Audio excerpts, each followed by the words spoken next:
468. 예전에 목사님 645 이렇게 했죠, 그죠? 468. 이 숫자가 무엇을 뜻하는지 아십니까? 제가 계산을 해봤는데요.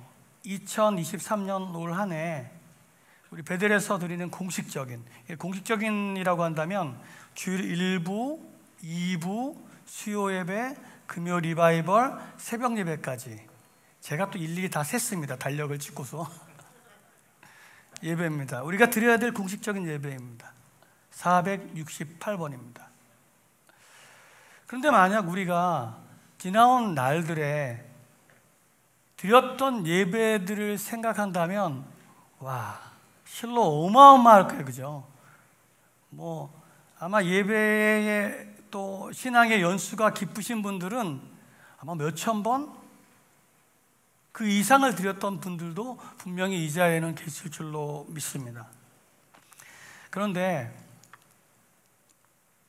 우리가 드렸던 이 수많은 이 예배 가운데 과연 하나님께서 우리의 예배를 몇 번이나 받으셨을까?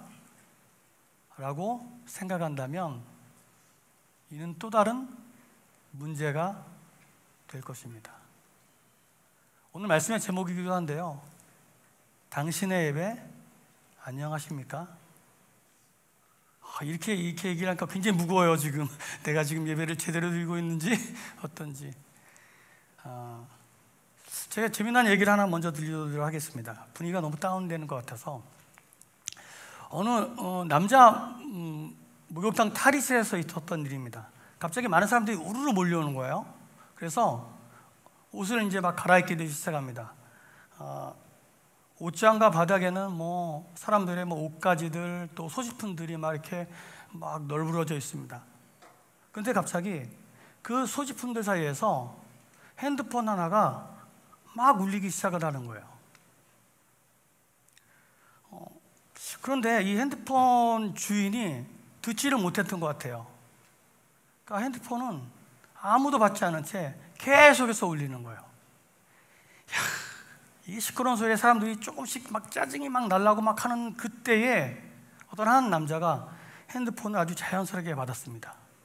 그리고 이제 보통 이제 핸드폰을 하다 보면 상대방 소리가 이렇게 크게 들리는 경우들 있잖아요. 그러니까 상대방 통화 소리가 핸드폰 밖으로 크게 들리는데 들리는 소리를 보니까 남자의 아들 같았어요. 이렇게 얘기합니다. 아빠, 나 게임기 사도 돼? 지난번에 사준다고 했잖아. 그래 사. 아빠, 핸드폰 바꿔도 돼? 그래. 진짜? 그러면 아빠 카드로 인터넷에서 지금 주문한다? 알았어, 그렇게 해. 남자의 아버지가요 아주 흔쾌하게 승낙을 해주는 거예요.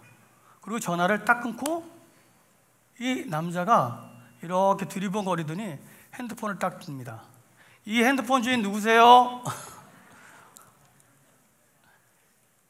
내 거 같으면 그렇게 안 하겠죠, 그죠? 이 우픈 얘기지만 제가 다시 우리의 문제로 돌아가서 이 우리의 예배 가운데, 이 찬양 가운데, 기도 가운데 이러한 일들이 일어나지는 않은지 한번 생각해 보았습니다. 지금 우리가 많은 사람들이 함께 모여서 하나님을 예배하고 찬양하고 기도를 드려요. 그런데 하나님께서 지금 우리에게 이렇게 물어보신다면 얼마나 당황스러울까요? 지금 누구한테 예배하고 있는 거니? 지금 예배를 드리는 거니? 뭘 달라고 그러는 거니? 오늘 우리의 예배가요 하나님께만 집중해서 하나님을 향해 드려지는 예배가 되기를 원합니다. 또 생각해 볼 것은 이런 게 있어요. 우리가 지금 함께 모여서 막 예배를 드리잖아요. 이 예배 가운데 분명히 하나님이 임재하셔서 우리를 만나주시고 귀한 은혜로 채워주실 줄로 믿습니다. 그런데 생각해 보면 또 한 사람 한 사람의 예배와 찬양을 받으신다는 거예요. 우리 각자의 목소리를 가지고 하나님을 찬양해야 된다는 거예요. 기도해야 된다는 거예요. 예배해야 된다는 거예요. 마치 우리 찬양대가 방금 전에 아름다운 목소리로 하나님을 찬양했잖아요. 똑같아요. 이 찬양대에서 어떤 사람은 소프라노로 찬양을 해요. 또 어떤 사람은 엘토로, 테너로, 베이스로 각각의 목소리로 찬양을 하지만 이 각각의 목소리가 이렇게 어우러져 가지고 아름다운 찬양이 된다는 거예요. 오늘 우리의 예배도요, 이렇게 각각 다 여러 사람들이 모였지만 각각의 모습 그대로 하나님께 올려드릴 때에 각 사람에게 또 우리에게 임하여 주시는 은혜가 있다는 것입니다. 근데 이렇게 생각할 수도 있어요. 저도 성가대 찬양대회를 해봐서 아유, 나 하나쯤이야 이 많은 사람들 중에서 하고 입만 뻥긋거립니다. 모릅니다. 그죠? 그냥 진행이 되는 거예요. 그냥 조용히. 이 예배 가운데도 마찬가지. 어쩌면 뭐 나 혼자쯤이야 라고 생각하고 그냥 가만히 이렇게 있을 수도 있다는 것입니다. 근데 놀라운 것은 그렇게 해도 또 우리의 예배가 드려진다는 거예요. 근데 중요한 것은요, 이 예배 가운데 당신 한 사람의 찬양이 빠진 채 드려지는 예배일 수밖에 없다는 것입니다. 우리 한 사람 한 사람한테 물어봐야 돼요. 지금 내 예배 안녕한가? 오늘 이 예배를 통해서 나를 찾아오시는 예수님을 만나길 주님의 이름으로 축복을 드립니다. 오늘 본문은요, 예배와 관련해서 이 신약성경 중에서 몇 안 되는 구절 중에 하나입니다. 특히 예배의 정신에 대해서 이 예수님이 친히 가르쳐 주신 본문으로 우리에게 너무나 잘 알려져 있고 우리의 예배를 돌아볼 수 있게 하는 그러한 말씀입니다. 그런데 제가 이 말씀을 읽으면서 본격적으로 말씀을 나누기에 앞서서 해결해야 될 문제가 하나 있음을 생각해 보았습니다. 마치 우리가 식사 이전에 먹는 에피타이저로 생각하면 좋을 것 같아요. 이 성경적 지식이 조금이라도 있는 사람, 또 이 본문을 가지고 설교를 한 번이라도 들었던 사람들은 이 본문에 등장하는 이 사마리아 여인을요, 남편을 6이나 두었던 행실이 아주 부도덕하고 자신이 지금 어떤 말을 하는지도 모르는 횡설수설하는 그러한 여인으로 분명히 들었을 것입니다. 얼마나 행실이 부도덕했든지 이 6절 말씀과 같이요, 사람들의 눈을 피해 다닙니다. 지금 시간으로 치면 낮 12시입니다. 햇빛이 가장 뜨거워서 아무도 나오지 않는 바로 그 시간, 그 시간에 우물에 나와서 물을 길러야 했던 아주 처량한 여인입니다. 그리고 그 여인을 만나주신 예수님께 초점을 맞추게 되죠. 그리고 그런 여인이라 할지라도 예수님을 만나면 모든 것이 해결됩니다 라고 하는 것들을, 아멘이 좀 빨랐던 것 같아요 지금은. 저 또한 그렇게 들었어요. 그런데 여러분 이상하게 생각하지 않으셨나요? 제가 말씀을 계속해서 읽으면서 의아한 생각이 하나 들었어요. 뭐냐면 오늘 보면 27절 이하에 보면 이 여인이요, 자신의 동네로 들어가서 그리스도를 만났다고 전합니다. 그러자 동네 사람들이 예수님께 나왔고 많은 사마리아인들이 예수님을 믿었다고 하는 바로 이 부분이에요. 이상하지 않으세요?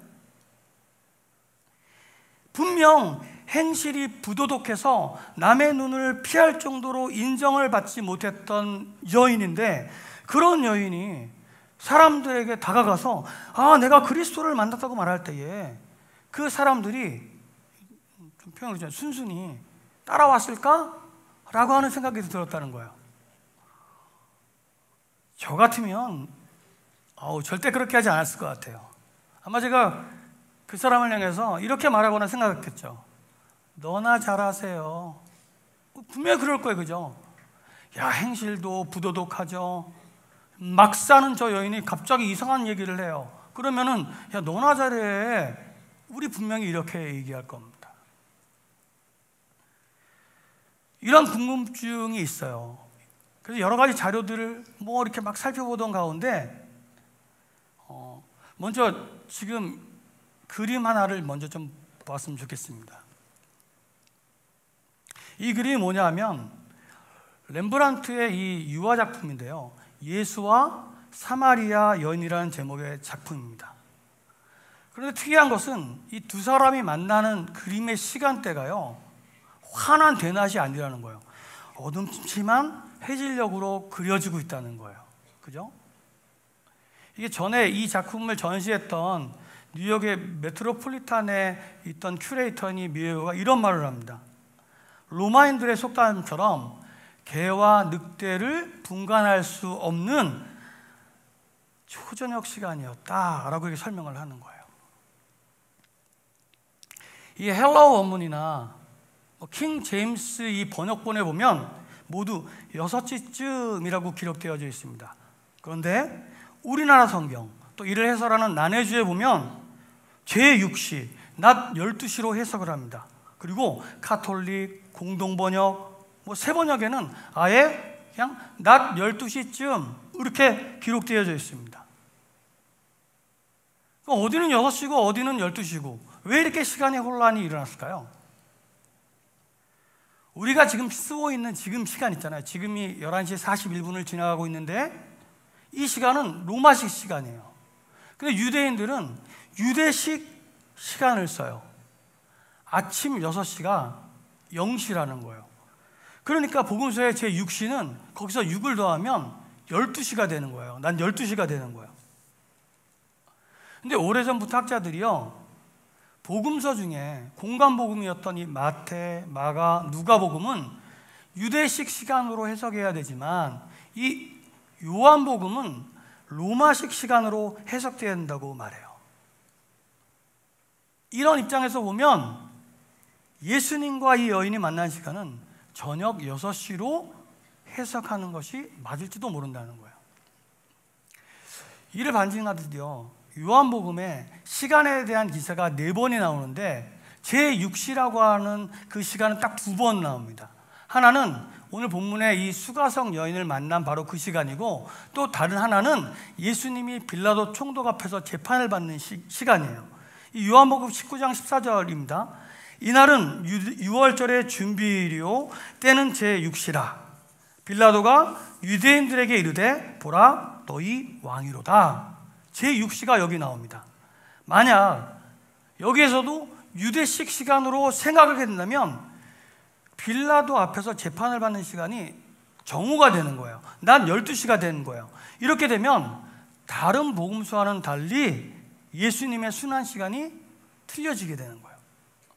다른 복음서에 의하면 예수님이 아침 9시에 십자가에 달리시고 정오 12시부터 어두침침해지고 3시에 운명하신 것으로 말씀해요.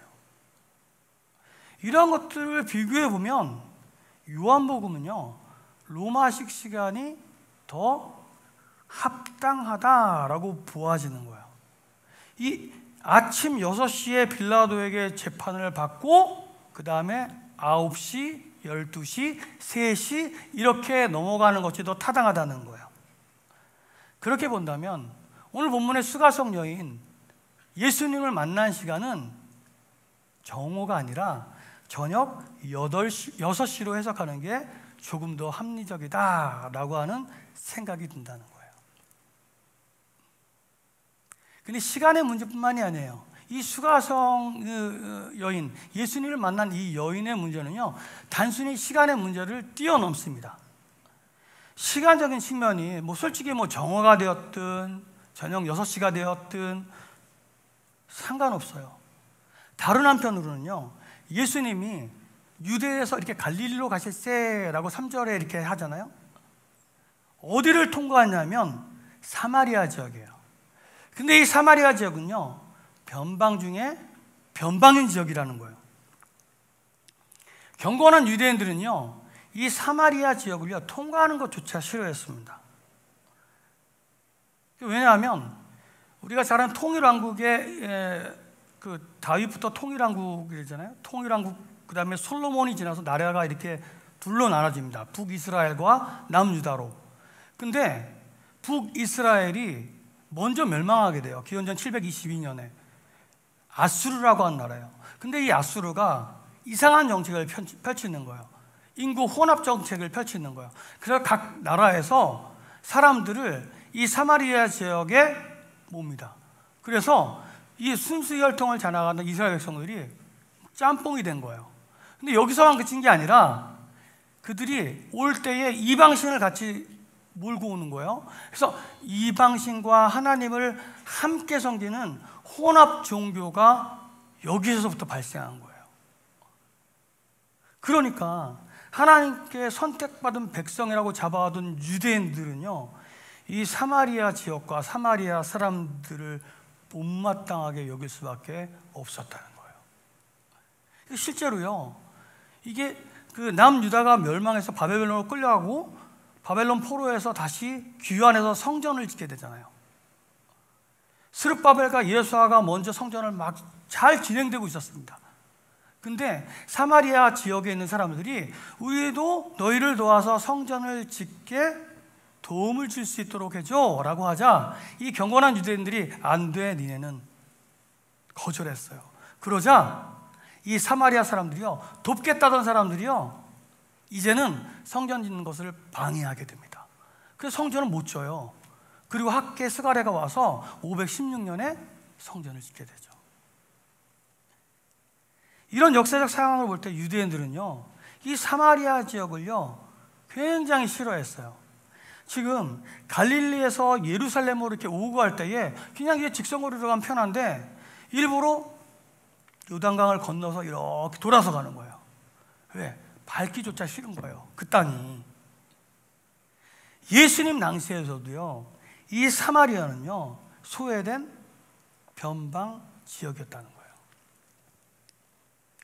그렇다면요, 우리가 오해했던 이 사마리아 여인은요 소외된 변방 중에 변방, 또 그 중에서도 소외받은 사람이라는 거예요.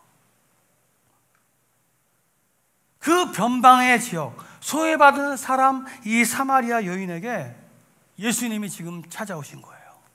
놀라운 일이에요. 예수님을 만난 이 여인은 그 인생이 달라질 수밖에 없었죠. 오늘 이 수가성 여인을 통해서요, 혹시 모르겠어요, 우리가 변방과도 같은 삶을 산다, 아유 소외된 삶을 산다 라고 생각이 들지도 모르겠어요. 우리의 환경과 처지가 어떻고, 우리가 재물로도 어떻고, 건강으로도 어떻고, 우리의 자식은 내 뜻대로 안 되고, 이런 변방의 삶이라고 생각할지도 모르는 우리에게 어쩌면 오늘 주님은 찾아오신다는 거예요. 오늘 그 주님을 만나기를 예수님의 이름으로 축복드립니다.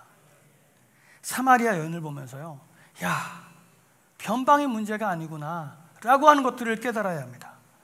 내가 가진 이 재력, 지위, 학력, 이것이 문제가 안 된다는 거예요.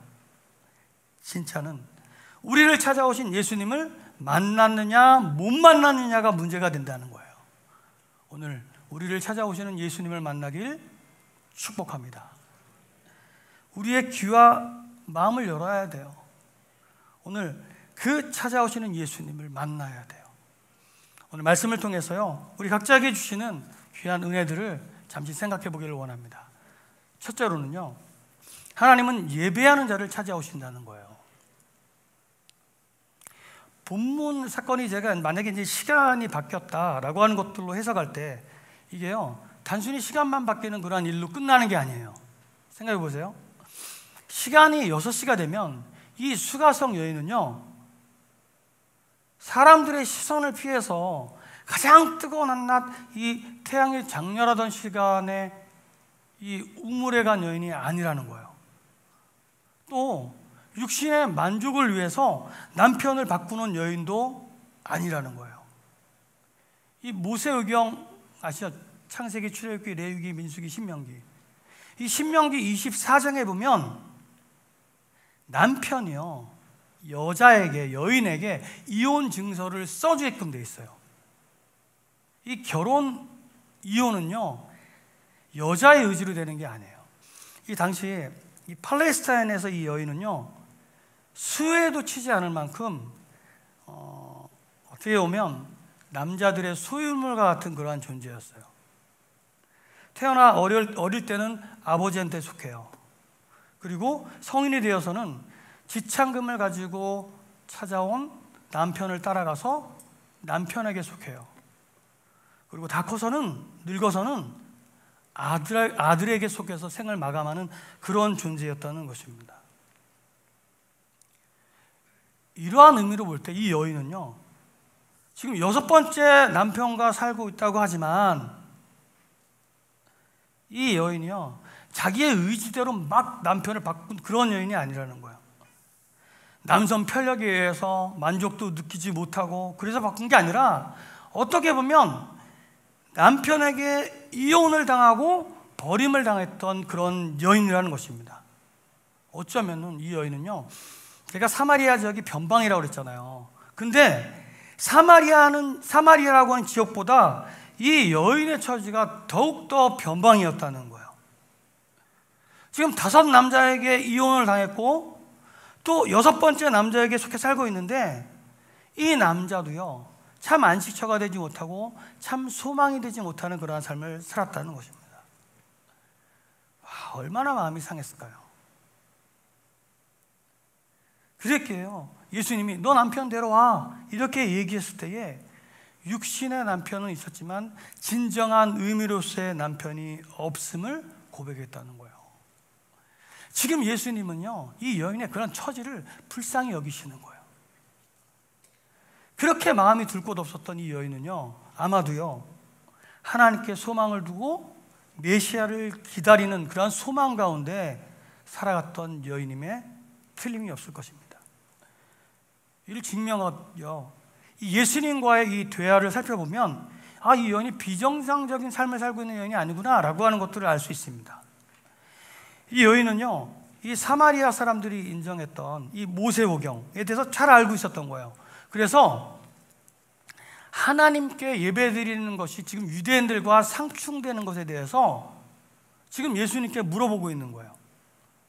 자신은 여호수아가 속해 있는 이 사마리아 지역에 에브라임 지파가 말하는 그리심산에서 예배를 드리고 있는데, 정통 유대인들은 예배를 예루살렘에서 드려야 한다고 하니, 지금 선지자로 지금 알고 있는 예수님, 당신께서 하나님께 어디서 예배를 드려야 되는지 지금 묻고 있는 거예요.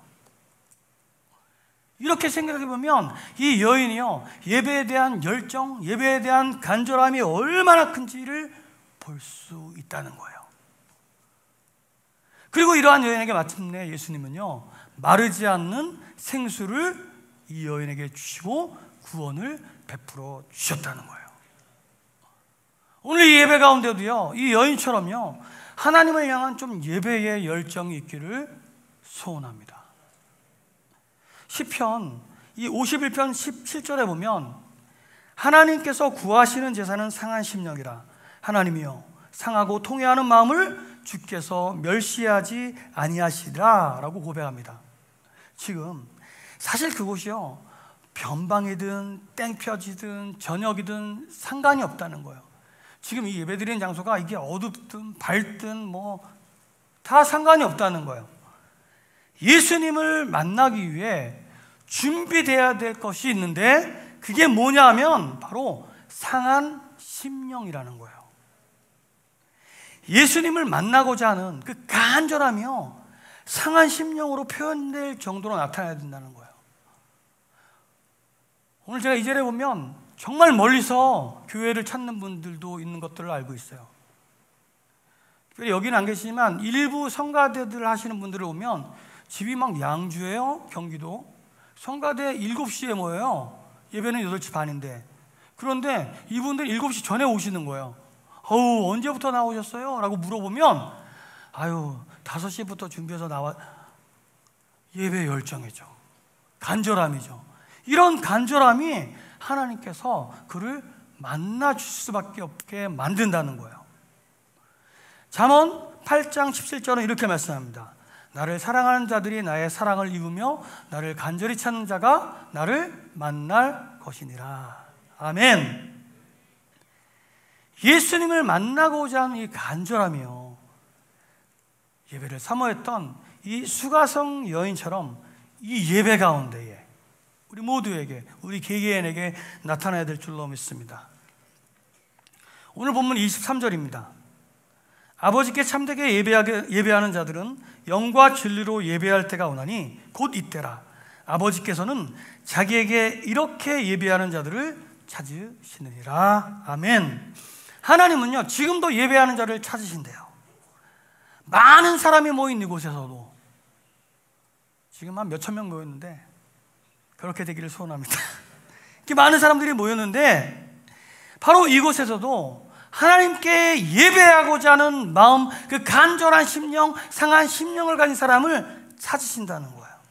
오늘 그 상한 심령을 가지고 주님을 만나기를 기대하는 그 사람이 바로 저와 여러분들이 되길 주님의 축복을 드립니다.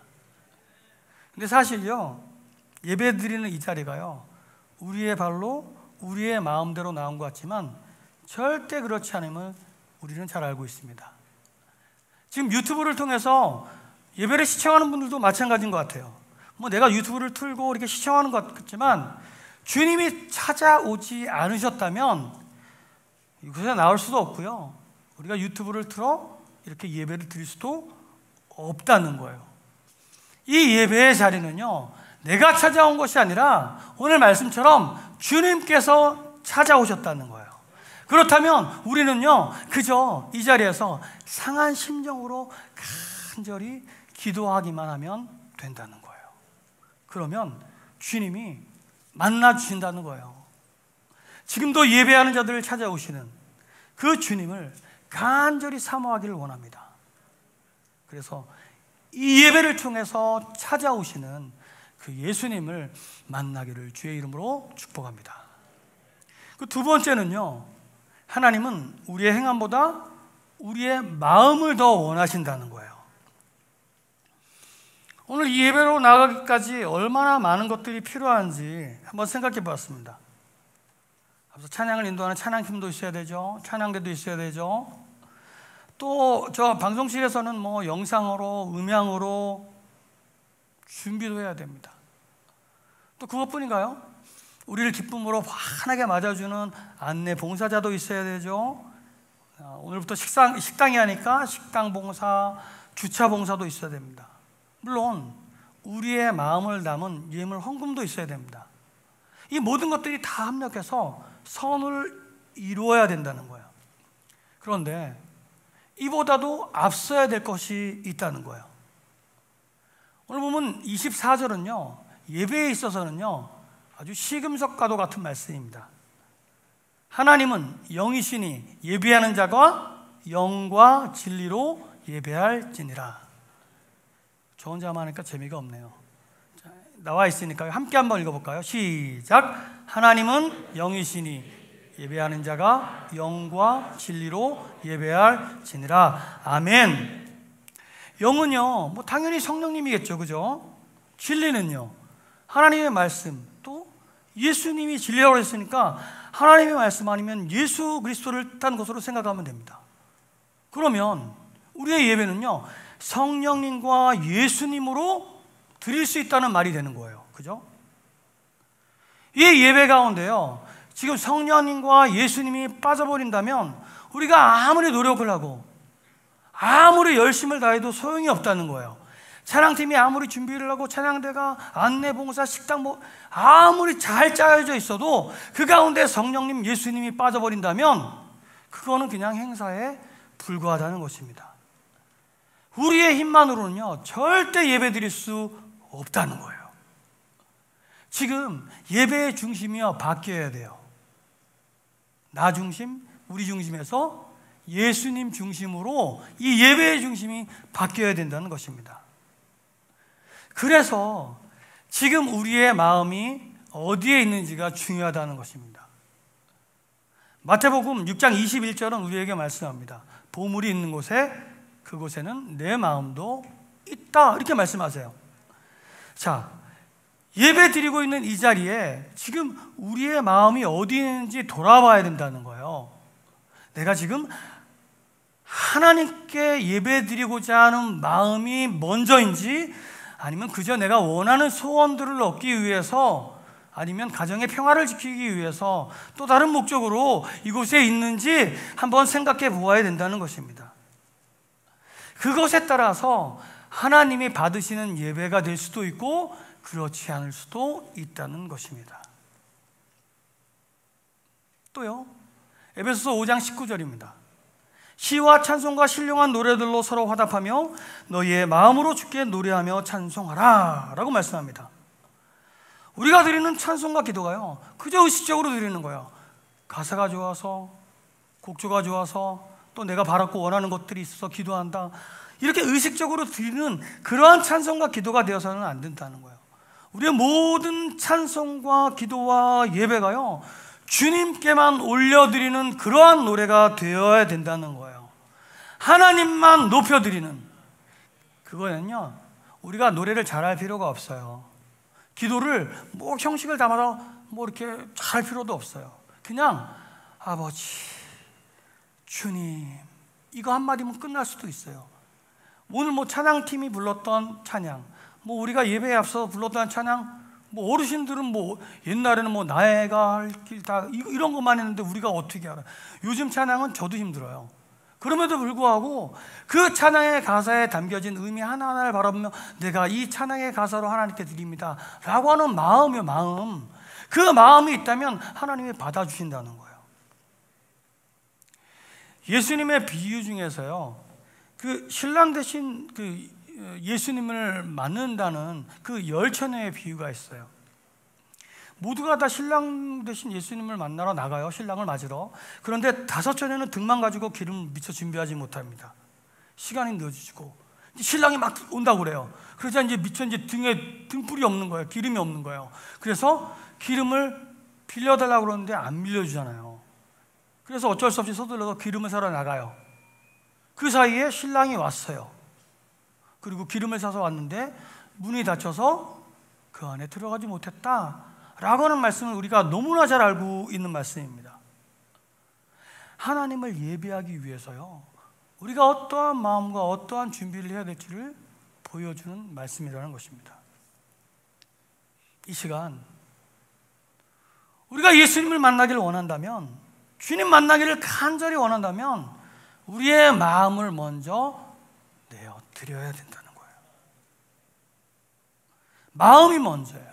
그러면 그 뒤에 따라오는 것들은 다 할 수 있어요.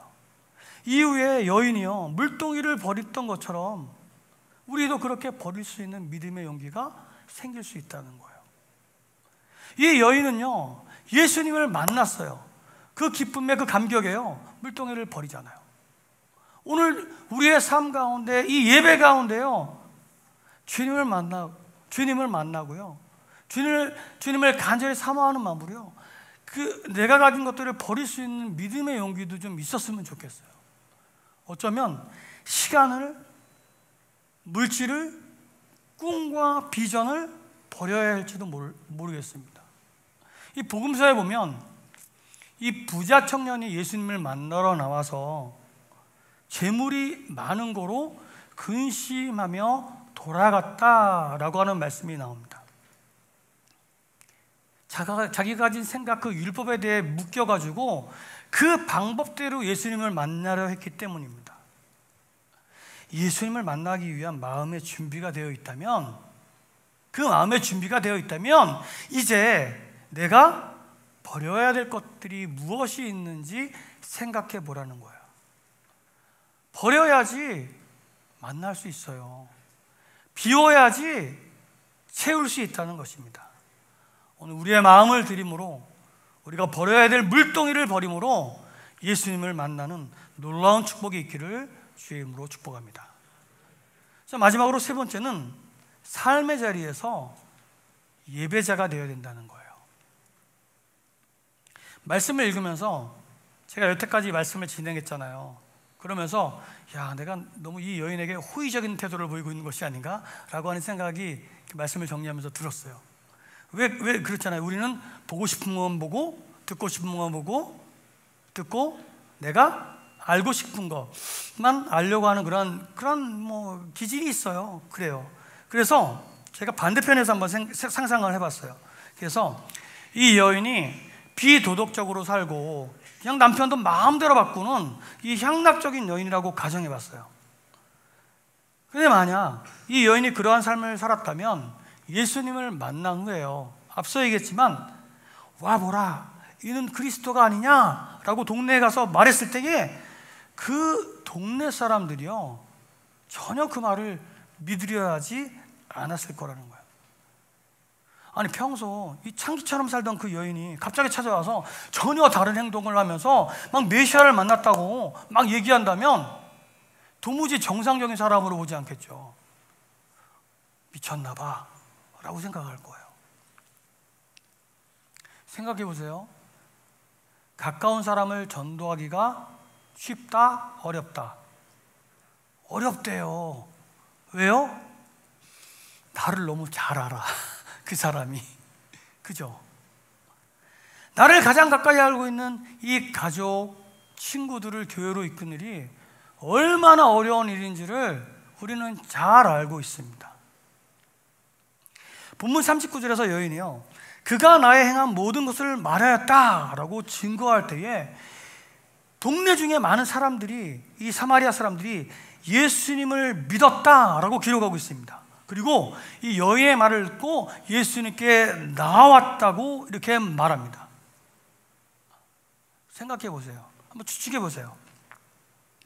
평상시 이 여인이 동네 사람들에게 인정을 받고 그 삶의 행실이 경건하였다라고 하는 것들을 생각해 볼 수 있는 대목이라는 거예요. 오늘 우리의 삶이요, 골로새서 3장 23절처럼 좀 살아야 되길 원합니다. 무슨 일을 하든지 마음을 다하여 주께 하듯 하고 사람에게 하듯 하지 말라. 무슨 일을 할 때에 주님께 하듯 하면 사람들에게 칭찬받을 것이 자명할 것입니다. 공부를 하든 일을 하든 봉사를 하든 어떠한 사람을 만나든 다 주님을 대하듯 그렇게 살아가는 성도들이 되길 원합니다. 아마 그러면 다 친구가 되고 싶을 거예요. 그죠? 봉사를 하는데도 왜 지치고 힘든지 아세요? 처음에는 주님이 주신 마음으로 해요.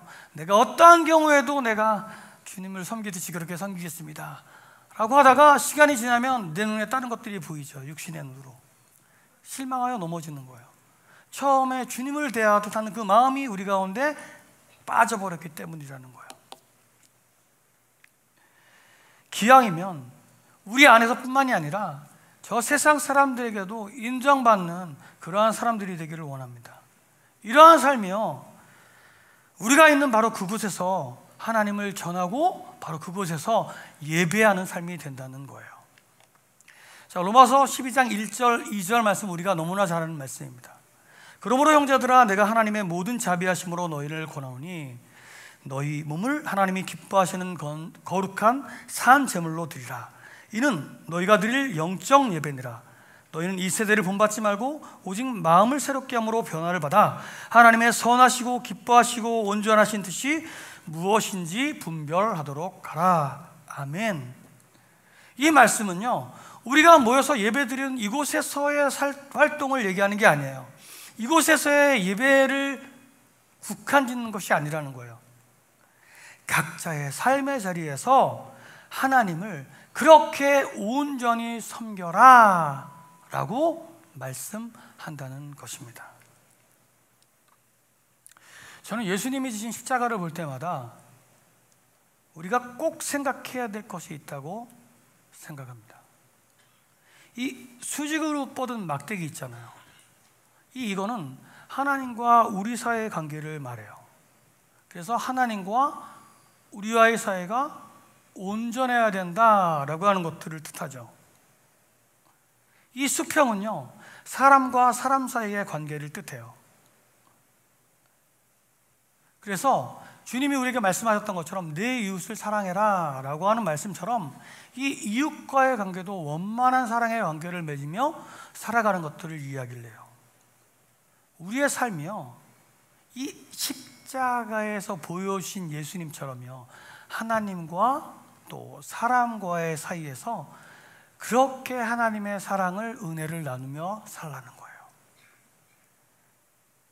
그런데요, 진짜 하나님과 우리의 관계가 온전한 사람은요, 사람과의 관계가 얼마나 중요한지 잘 아는 사람입니다.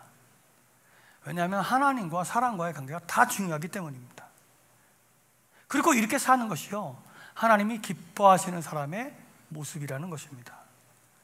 아마 예수님도 이러한 사람을 찾으실 것입니다. 복음서에 보면 예물을 드리기 전에 형제와 다툰 일이 생각나거든 먼저 가서 화해해라 라고 하신 그 예수님의 말씀을 우리가 곱씹어 보아야 한다는 것입니다. 삶의 자리에서 하나님의 말씀대로 사는 것이 어쩌면 삶의 예배가 될 수 있다는 것입니다. 오늘 우리의 삶이요, 삶의 예배가 되길 원합니다. 우리가 바로 있는 그곳에서 예수님을 살아내므로, 예수님을 온전히 예배함으로 그렇게 하나님께 나아갈 수 있는 배들의 성도들이 되기를 주님의 이름으로 축복을 드립니다. 바로 당신이 있는 그 자리가 예배의 자리고요, 하나님을 만나는 자리고, 그 하나님을 오래기어처럼 바람길이 되어서 예수님을 전하는 그 축복의 통로가 되는 자리가 되는 줄로 믿습니다. 말씀을 마무리하도록 하겠습니다. 저는 이 본문의 말씀에서 하이라이트는 42절에 있는 말씀이라고 생각합니다. 제가 읽어드릴게요. 그 여자에게 말하되 이제 우리가 믿는 것은 내 말로 인함이 아니니 이는 우리가 친히 듣고 그가 참으로 세상의 구주신 줄 알미라 하였더라. 이 수가성 여인을 통해서 전도받은 이 동네 사람들의 고백이라는 거예요. 친히 듣고 알미라. 오늘 이 예배 가운데요, 우리에게도 이런 놀라운 고백이 있어야 돼요. 아우, 저 김집사가, 장권사가, 김장로가 이러한 은혜를 받았대, 이게 아니라 이 예배 가운데 하나님 찾아오시지만 각 사람에게 임하여 주시는 그 하나님의 음성을 듣고 내가 주님을 친히 듣고 친히 알았습니다 라고 하는 고백이 있어야 된다는 것입니다. 사람들이 우르르 몰려나갔지만 듣고 깨닫는 것은 결국 우리 한 사람 한 사람의 몫이라는 것입니다. 변방 중에 병방이었던 이 사마리아 사람들이요, 예수님을 만나고요, 그 삶이 변한 것은요, 아마 자명한 일일 것입니다. 그들은요, 더 이상 변방의 삶이 아니라 하늘의 저 시민권을 가진 천국 백성의 삶을 살았을 거예요. 오늘 우리가요, 어느 곳에 있든지 어느 상황에 처해 있든지 이렇게 생각해 줬으면 좋겠어요. 우리의 상황과 처지로는 그곳이 변방이 아니다는 거예요. 오히려 예수님을 만나지 못함이 변방이라는 것입니다. 오늘 우리의 삶이 혹시 변방이라고 생각한다면, 이 사마리아 여인처럼 난 소외받은 사람이야 라고 생각이 든다면 찾아오시는 예수님을 만나길 원합니다. 그 예수님을 만남으로 저 변방의 삶에서 중심의 삶을, 하늘의 시민권을 가지고 천국 백성의 삶을 살아가는 저와 여러분들이 되길 원합니다. 답은요, 예수님이에요. 예수님이 답이라는 것입니다. 오늘 수가성 우물가의 여인을 기억하면서 예수님이 찾으시는 그러한 사람이 되기를 원합니다. 우리의 마음을 온전히 드림으로 예수님 만날 준비가 되어 있는지, 예배 드릴 준비가 되어 있는지 생각해 보아야 한다는 것입니다. 또한 삶의 자리에서 그렇게 예배하는 그리스도인으로 하나님께, 세상 사람들에게 인정받는 사람이 되기를 원합니다. 자, 이제부터입니다. 이 자리를 떠나서가 문제죠. 이 자리는 다 경건한 예배자들, 하나님을 만나고자 하는 사람들, 이 자리를 떠나서 내가 속한 바로 그 삶의 자리로 돌아가서 찾아오시는 예수님을 만나고 그 예수님을 예배함으로 하나님께서 주시는 그 놀라운 은혜와 축복을 누리는 저와 여러분들이기를 주님의 이름으로 축복드립니다. 자, 제가 함께 나누고 싶은 찬양이 있어서 준비를 했어요. 원래는 오늘 찬양 예배로 이렇게 드린다고 처음에 이렇게 들어서 이 찬양을 드리면 참 좋겠다라고 생각했어요. 이 찬양은 그 수요 예배 때 한번 불렀던 찬양입니다. 주일에는 지금 처음이에요, 여러분들이. 제목은 삭개오의 노래예요. 수가성 여인의 노래가 아니네. 삭개오의 노래. 근데 이 부제가 뭐냐면 그 모습 그대로 충분합니다 라고 하는 제목이 달려 있어요. 가사가 너무나 은혜스러워요. 그래서 제가 한번 용기를 내어 보았습니다. 가사의 내용이요, 이 사마리아 여인과 너무나 흡사합니다. 상처난 내 마음에 찾아오셔서 만나주시는 그 주님의 은혜가 오늘 이 자리 저와 여러분들에게 있기를 원합니다. 주님, 내 마음을 사랑으로 채워주시네. 주님, 내 삶을 이제 주와 함께 살아갑니다. 고백하며 찬양하도록 하겠습니다. 나의 모습 점점 작아져가고 나의 소망 멀리 사라져갈 때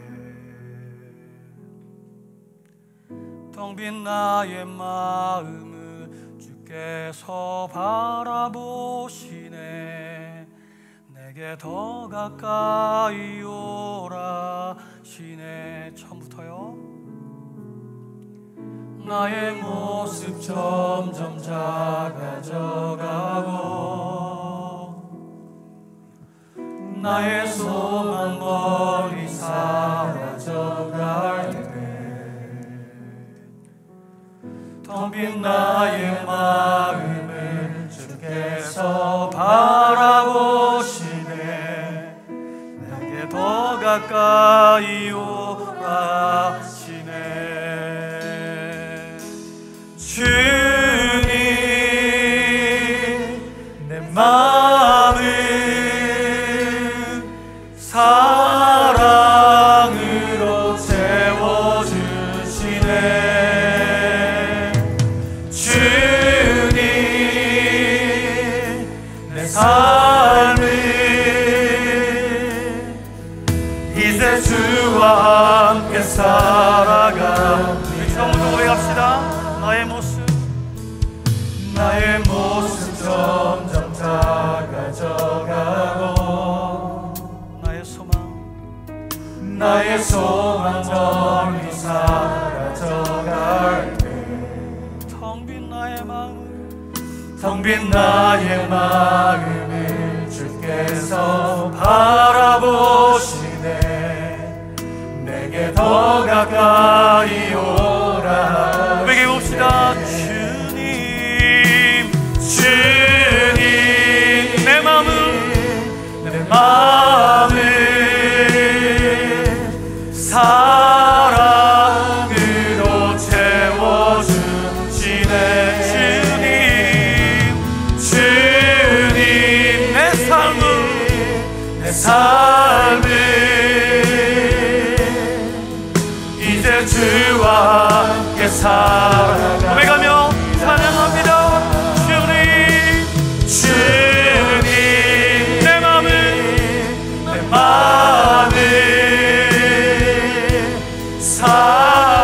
사랑으로 채워주시네. 주님, 내 삶을 이제 주와 우리 간절한 믿음의 고백이 되기를 원합니다.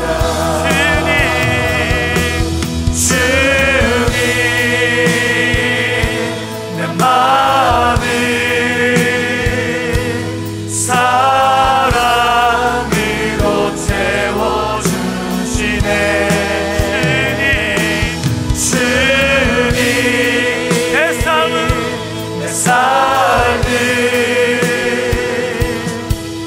이제 주님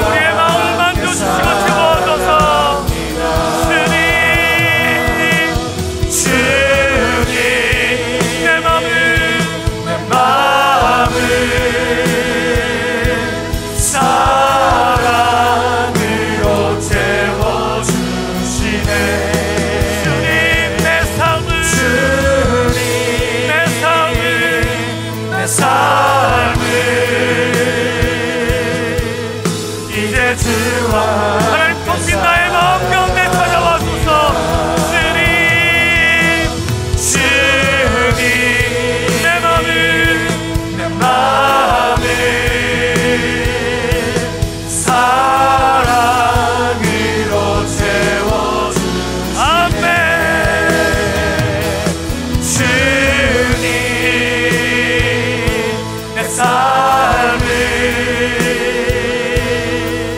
이제 주와 우리 믿음의 고백이 되기를 원합니다. 고백합시다.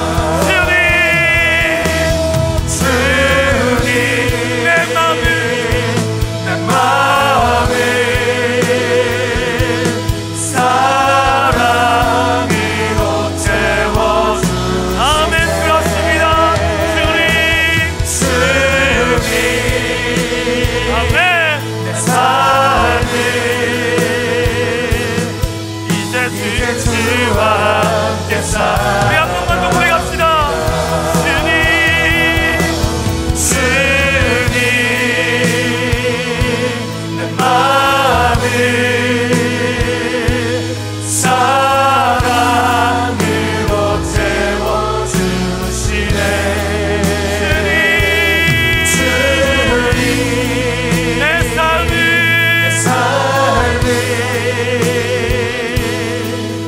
이제 주와 함께 살아갑니다. 네. 주님 사랑해요. 우리 마음으로요. 온 마음과 정성 다해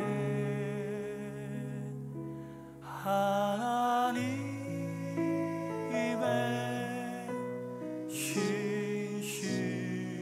신실한 친구 되기 원합니다. 주님 사랑해요. 주님 우리의 마음을 드립시다. 우리 상한 심령으로 주 앞에 나아갑시다. 온 마음과 내 모든 정성을 주님께 맡겨드립니다. 아멘. 하나님의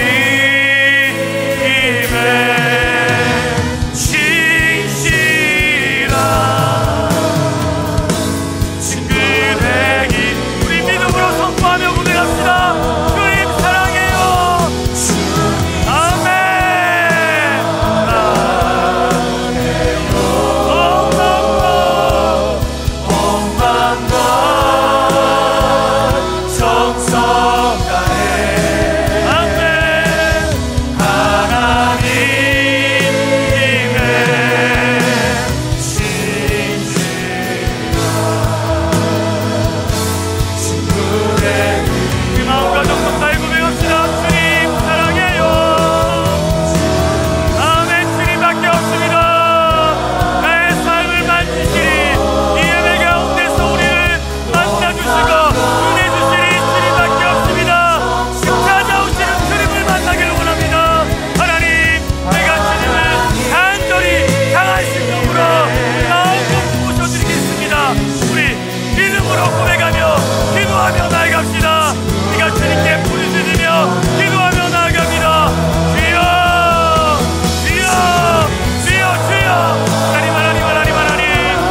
하나님, 많고 많은 사람들이 있지만 그 가운데에서도 예배하는 자를 찾아오시는 그 예수님을 우리가 만나길 소원합니다. 우리가 예배하는 자가 되고 우리의 마음이 간절한 그 상한 심령이 되어서 우리를 지금도 기다리시는 그 예수님을 만나기를 원합니다. 우리의 삶에 마음을 준비하게 하여 주시고 버려야 될 물동이를 버리게 하시며 우리의 삶의 자리에서 예수를 살아내라고 그렇게 말씀하여 주시는 그 예수님의 음성을 듣고 그 삶의 자리에서 예수님을 예배하며 예수님과 동행하며 살아갈 수 있는 그 믿음이 우리 가운데 있게 하여 주시옵소서.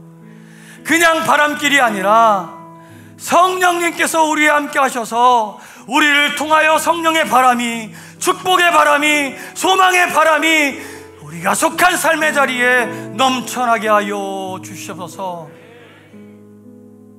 그 예배자, 그 한 사람, 주님이 찾으시는 예배자가 바로 내가 되기를 원합니다. 이 예배를 통해서 우리가 그러한 은혜를 힘입기를 원합니다.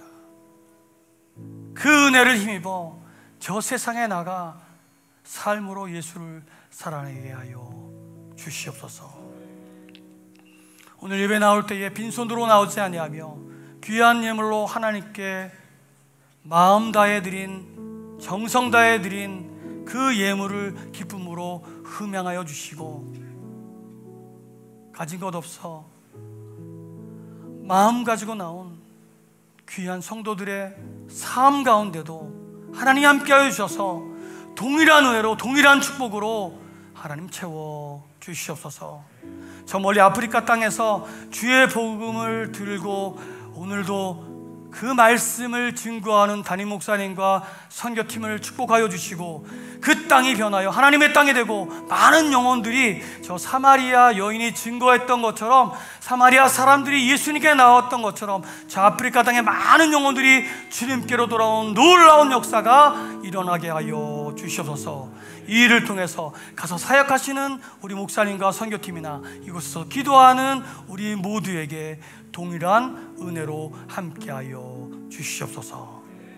오늘 이 예배를 통해 영광을 받으신 지금으로부터는 우리 주 예수 그리스도의 은혜와 하나님 아버지의 크신 사랑과 지금도 우리와 함께 하시는 성령 하나님의 은혜가 내가 하나님이 찾으시는 예배자가 되겠습니다 라고 고백하는 당신의 사랑하는 백성들 위해, 이 나라 이 땅 위에 영원히 함께 하시길 축원하옵나이다. 아멘. 하나님 감사합니다.